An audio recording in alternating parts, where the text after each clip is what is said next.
آج سے سینکڑوں سال پہلے زمین و آسمان کو سجایا جا رہا تھا، ستارے زمین کی طرف جھک رہے تھے، ہر طرف دھوم دھام تھی، جنت سجائی جا رہی تھی، فضائیں مہک رہی تھی، ہر طرف خوشیاں ہی خوشیاں تھیں، کلیاں کھل رہی تھی، پھول مہک رہے تھے، بہار ہی بہار تھی، ہر طرف انوار و تجلیات کی بارش برس رہی تھی۔ اور مزے کی بات یہ تھی کہ یہ سارا اہتمام جن کے لیے ہو رہا تھا نا، وہ دو جہاں کے دولہا محبوب خدا صلی اللہ تعالی علیہ وسلم اپنی چچازاد بہن حضرت ام ہانی کے گھر پہ آرام فرما رہے تھے۔ آقا تو آرام کر رہے تھے اور سارا عالم سجایا جا رہا تھا، تیاری کی جا رہی تھی، قربان میں شان و عظمت کے سوئے ہیں چین سے بستر پر، جبریل امی حاضر ہو کر معراج کا مجدہ سناتے ہیں۔ معراج کی رات فرشتوں کے سردار نبی پاک علیہ الصلوۃ والسلام کی بارگاہ میں حاضر ہوئے، معراج کی خوشخبری سنائی۔ پھر آج کی رات میرے آقا مکہ مکرمہ سے بیت المقدس پہنچتے ہیں، تمام نبیوں کی تمام رسولوں کی امامت فرمائی، میرے آقا کو آسمانوں کی سیر کروائی گئی، جنت اور دوزخ کے طبقات دیکھے، عرش پہ بلایا گیا اور اللہ نے اپنے حبیب کو اپنا دیدار کروایا۔ اے میرے پیارے اسلامی بھائیوں، بڑی مبارک رات ہے، ایسے ایسے واقعات ہوئے کہ جب بھی سنے ایمان تازہ ہو جاتا ہے۔ میرے پیارے اسلامی بھائیوں، اب اس سے پہلے کہ میں کچھ معراج کے واقعے کی تفصیل بیان کروں، معراج کے بارے میں علماء نے بڑی پیاری حکمتیں بیان کی ہیں۔ دیکھیں ایک بات پہلے یہ سمجھ لیں کہ جتنے انبیاء آئے نا، سب کو معجزات عطا کیے گئے، اللہ نے سب کو معجزات دیے، مگر میرے آقا وہ ہیں، محبوب خدا ہیں نا، اللہ کے حبیب ہیں، آخری نبی ہیں صلی اللہ تعالی علیہ وسلم۔ پچھلے جتنے انبیاء کو جتنے معجزے عطا کیے گئے، میرے آقا کو ان تمام معجزات کا مجموعہ عطا کر دیا گیا۔ کم و بیش 1,24,000 انبیاء کو جتنے معجزے ملے نا، وہ سارے معجزات ٹوٹل کر لیں تو وہ بھی نبی پاک کو عطا کیے گئے، اور پھر کچھ خاص معجزات بھی دیے گئے جو اور کسی کو نہیں دیے گئے۔ اچھا، علماء بڑی پیاری بات فرماتے ہیں کہ یوں تو نبی پاک کے بہت سارے معجزات ہیں، میرے آقا تو سرتاب قدم معجزہ ہے نا، اعلیٰ حضرت کہتے ہیں سرتاب قدم ہے، تنے سلطان زمن پھول، لب پھول دہن پھول، زکن پھول بدن پھول، تن کا بھی ہمارے تو ہلائے نہیں ہلتا، آقا تم چاہو تو ہو جائے ابھی کوہ مہن پھول۔ تو میرے آقا تو سرتاب قدم معجزہ ہے۔ علماء کہتے ہیں جتنے معجزات ہیں نا، یہ نارمل ہیں، چاند کا 2 ٹکڑے کر دینا، سورج کو واپس پلٹا دینا، لکڑی کو ہاتھ لگا کر تلوار بنا دینا، کسی صحابی کی آنکھ واپس لگا کر روشن کر دینا، خاری کنویں میں لعاب ڈال کر اسے میٹھا کر دینا۔ علماء کہتے ہیں یہ پیارے آقا کے لیے نارمل سی بات ہے، اگر جو میرے آقا کا مرتبہ ہے نا، جو شان ہے، اس کے مطابق 2 ہی معجزات ہیں، ٹھیک ہے؟ اور وہ 2 معجزے کون سے ہیں؟ ایک معجزہ ہے معراج کا اور ایک معجزہ ہے قرآن مجید فرقان حمید کا۔ یہ نبی پاک کی شان بتاتا ہے۔ معراج کی رات کیا ہوا کہ وہ رب جس کو کسی نے نہیں دیکھا، اپنی سر کی آنکھوں سے اللہ کو کسی نے نہیں دیکھا، رب عز و جل نے اپنے محبوب کو اپنا دیدار کروایا۔ لوگ بڑی بحث کرتے ہیں، پتہ نہیں کیوں کرتے ہیں، کہ یار نبی پاک کو علم غیب ہے کہ نہیں؟ مجھے بتائیے ساری کائنات کا سب سے بڑا غیب کیا ہے؟ اللہ تبارک و تعالیٰ خود ہے، کیونکہ کسی نے دیکھا ہی نہیں ہے۔ غیب وہی ہوتا ہے نا، انسین، نالج آف انسین، بغیر دیکھے والی نالج، جس کو دیکھا نہ جا سکے، جو غیب میں ہو۔ تو کائنات کا سب سے بڑا غیب وہ خود ذات باری تعالیٰ ہے، اللہ کو دیکھا ہی نہیں کسی نے۔ تو جب اللہ نے اپنا آپ دکھا دیا تو پھر کون سا غیب باقی رہ جائے گا؟ سیدی اعلیٰ حضرت نے، وہ کہتے ہیں نا پنجابی میں گلی مکا دی، ساری باتوں کا جواب ہی دے دیا نا، مل کے پڑھ لیتے ہیں۔ اور کوئی غیب کیا تم سے نہا ہو بھلا، نہا کہتے چھپا ہوا، حضور اور کون سا غیب آپ سے چھپ سکتا ہے؟ اور کوئی غیب کیا تم سے نہا ہو بھلا، اور کوئی غیب کیا تم سے نہا ہو بھلا، تم سے نہا ہو بھلا، جب نہ خدا ہی چھپا تم پہ کروڑوں درود، جب نہ خدا ہی چھپا تم پہ کروڑ. تو یہ اتنا بڑا معجزہ، ٹھیک ہے. اچھا اب اس کی کچھ لاجکس بھی سمجھ لو، حکمتیں بھی سمجھ لو. پیارے آقا علیہ الصلوۃ والسلام کو جو دونوں معجزات دیے گئے نا، قرآن اور معراج، یہ بڑی کمال کی بات ہے، سمجھنے والی بات ہے کہ جتنے انبیاء آئے تھے نا، ان کا اس دور کے مطابق انہیں معجزات دیے گئے. حضرت عیسیٰ علیہ الصلوۃ والسلام کا دور تھا کہ جب لوگ علاج میں بڑے ترقی کر گئے تھے، تو اب جو اچھا علاج کرتا تھا لوگ اسے بڑا آدمی مانتے تھے. تو حضرت عیسیٰ علیہ السلام آئے تو اللہ نے آپ کو ایسا معجزہ دیا کہ آپ مادر زاد اندھے پر دم کرتے تھے، وہ آنکھ والا ہو جاتا تھا. کوڑ کے مرض والے جسم پر ہاتھ پھیرتے تھے، اس کو علاج ہو جاتا تھا. تو لوگوں نے کہا حضور علاج تو ہمارے ڈاکٹر بھی کرتے ہیں، مردہ کو زندہ نہیں کر سکتے. آپ مردہ کو زندہ کریں پھر ہم آپ کو اللہ کا نبی مانیں گے. اللہ کریم نے حضرت عیسیٰ کو یہ بھی معجزہ دیا کہ وہ مردہ کو جا کر کہتے کم باذن اللہ، تو وہ کھڑا ہو جایا کرتا تھا.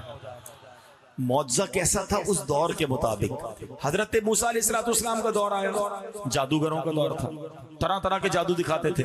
اللہ نے آپ کو عصا کا معجزہ دیا، آپ اپنی لکڑی ڈالتے تھے، وہ بہت بڑا سانپ بن جاتی اور سارے ان جادوگروں کے جادو کے سانپ کو نگل جاتی تھی. ٹھیک ہے نا. ید بیدا دیا، آپ اپنا ہاتھ گریبان میں ڈالتے تھے، وہ روشن ہو جاتا تھا. یعنی جیسا دور تھا، جیسے لوگ تھے، ویسا معجزہ.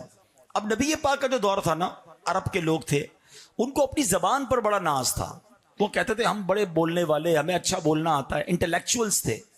میں بڑی عجیب بات بتانے جا رہا ہوں، شاید بہت سارے لوگوں کو پہلی بار پتہ چلے گی. عرب کے رہنے والے کیا کہلاتے ہیں؟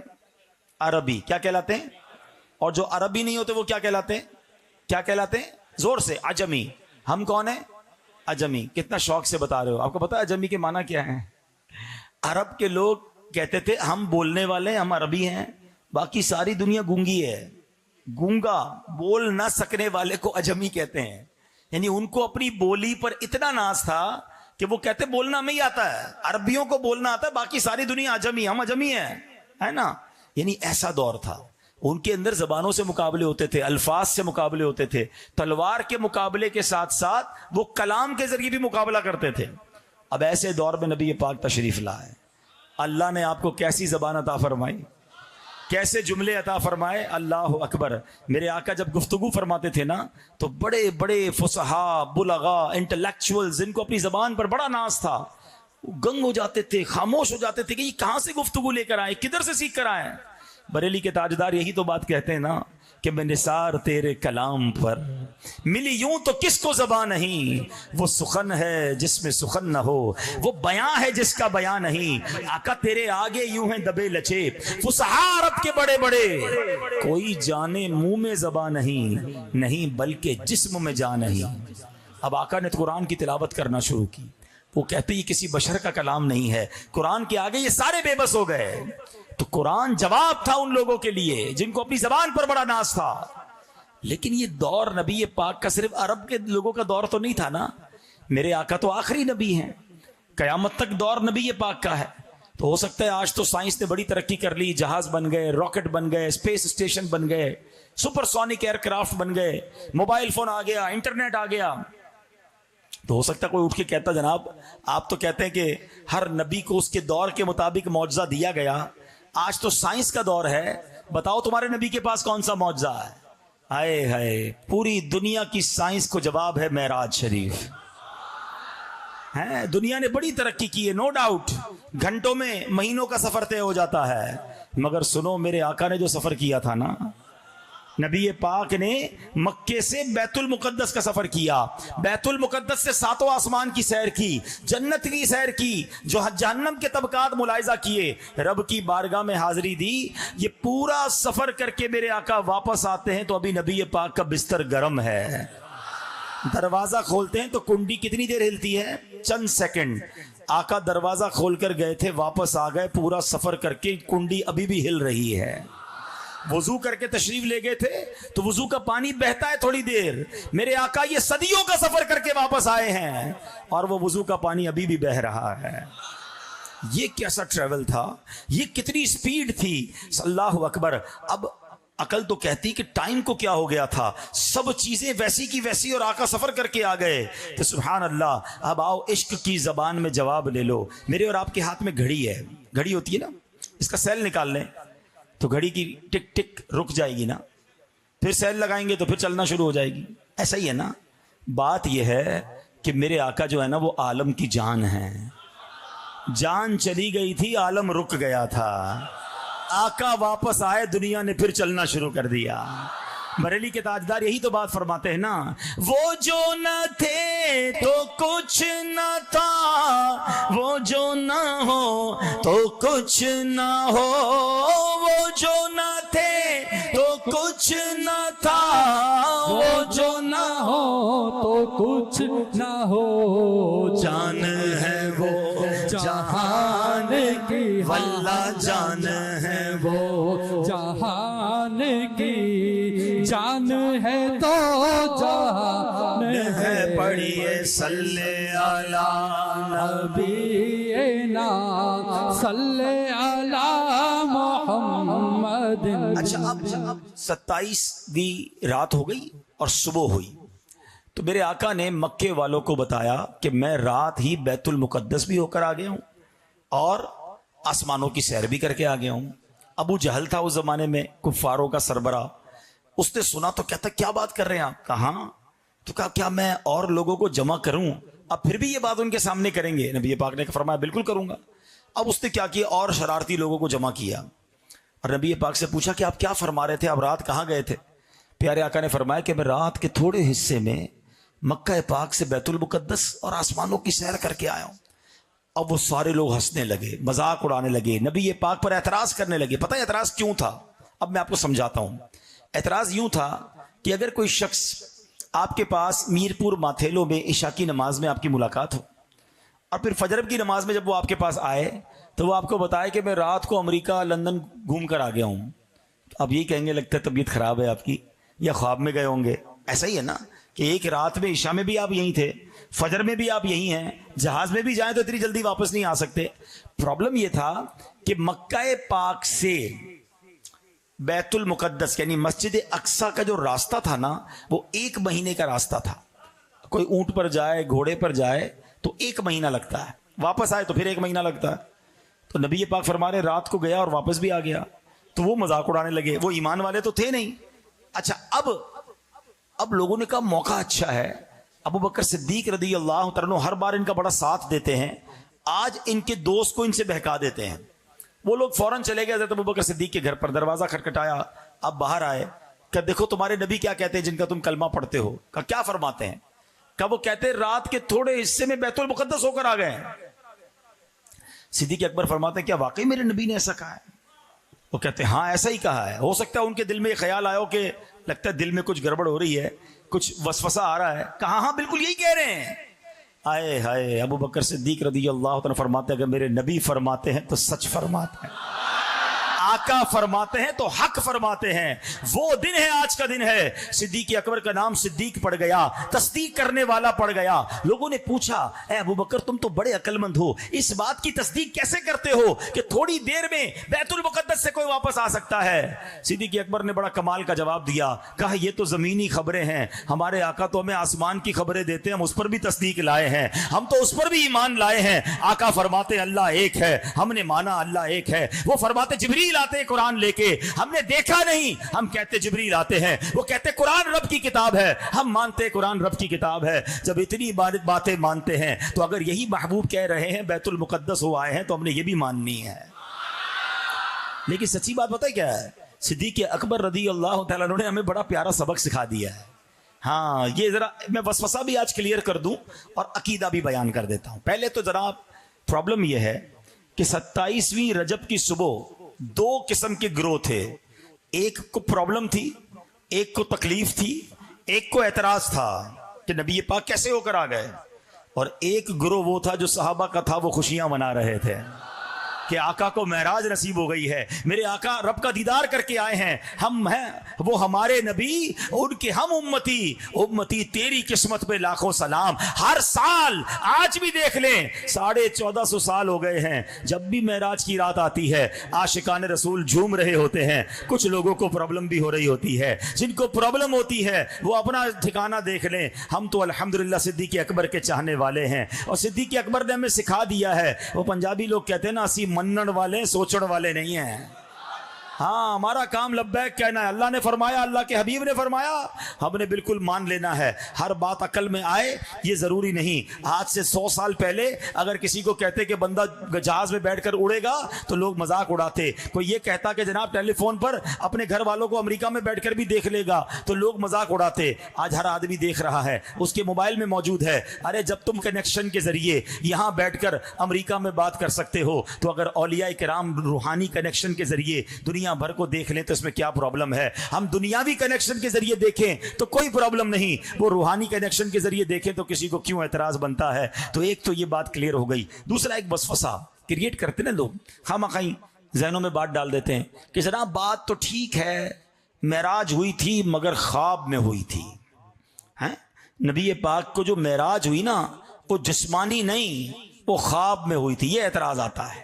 چلے اس کی بھی کاٹ کر دیتا ہوں. لاجیکلی جواب, سمپل جواب. آپ کبھی صبح اٹھیں اور آپ کا بچہ آپ کے ساتھ سویا ہوا ہو یا چھوٹا بھائی ہو اور وہ اٹھ کر کہے کہ ابو رات میں لاہور بھی گیا, اسلام آباد بھی گیا, کراچی بھی گیا, پھر صبح اٹھا تو اپنے بستر پر ہی تھا, تو آپ کیا کہیں گے؟ بیٹا کوئی بات نہیں, میں بھی رات کو گھومتا ہی رہتا ہوں, کوئی مسئلہ نہیں ہے. ایسا ہی ہے نا, خواب میں کوئی کہیں بھی چلا جائے کوئی پرابلم ہے؟ کوئی اعتراض نہیں ہے نا, سبھی گھومتے رہتے ہیں.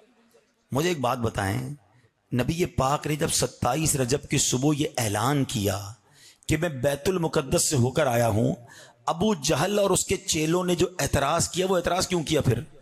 اس کا مطلب کیا ہے؟ ذرا سمجھدار لوگ میری بات سمجھیں گے. اگر نبی پاک کا یہ اعلان تھا کہ میں خواب میں ہو کر آیا ہوں تو اعتراض تو کوئی نہ کرتا.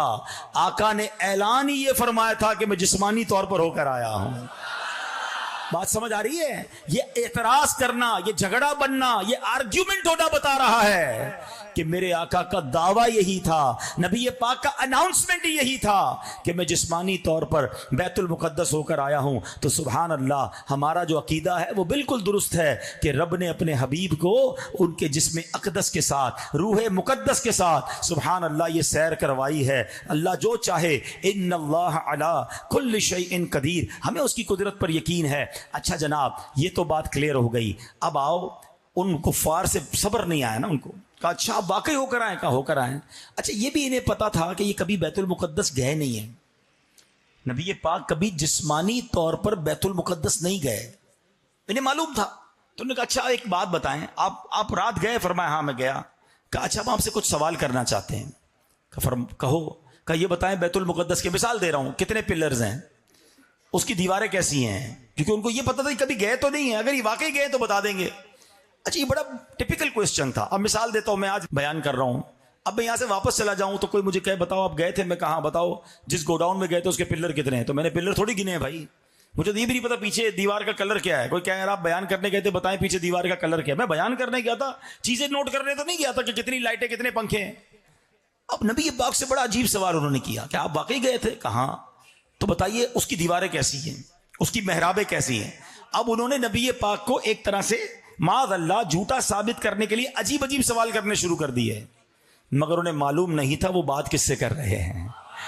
وہ رب کے حبیب ہیں جن کے سبب کائنات بنی ہے.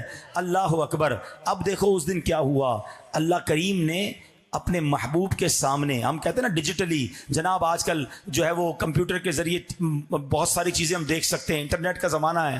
1450 سال پہلے میرے رب نے اپنے حبیب کے سامنے بیت المقدس کو پیش کر دیا. آقا کی نظروں کے سامنے بیت المقدس آ گیا. نبی پاک نے فرمایا پوچھو کیا پوچھتے ہو. وہ پوچھتے جاتے, میرے آقا دیکھتے جاتے, بتاتے جاتے. وہ پوچھتے جاتے, میرے آقا بتاتے جاتے. وہ حیران ہو گئے کہ یہ کبھی بھی نہیں گئے لیکن ایک ایک چیز بتا رہے ہیں, ہر چیز انہیں معلوم ہے. اللہ اکبر. ذرا سوچئے میرے پیارے اسلامی بھائیوں, یہ شان ہے میرے آقا کی, اور یہ ایک ایسا معجزہ ہے جو رہتی دنیا کے لیے, صبح قیامت کے لیے سائنس کتنی بھی ترقی کر جائے, اس کو یہ جواب ہے